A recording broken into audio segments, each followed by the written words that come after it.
So far in the JavaScript, whichever code we have written having a linear execution, means from the line 1 till the last line it kept on executing. But if I want to execute few things on a particular condition only, I can go for the conditional statements, as these condition statements will first compare the conditions using the variables and the operators which we have already covered, and if the condition is satisfied, then it will do the particular task.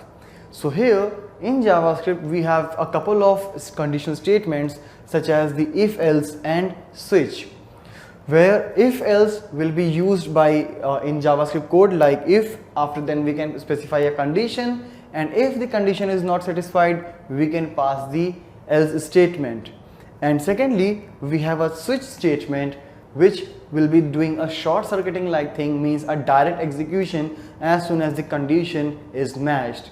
But in this video only we will just cover the introduction of it. In our next video onwards we will start with the implementation of if and switch statement separately.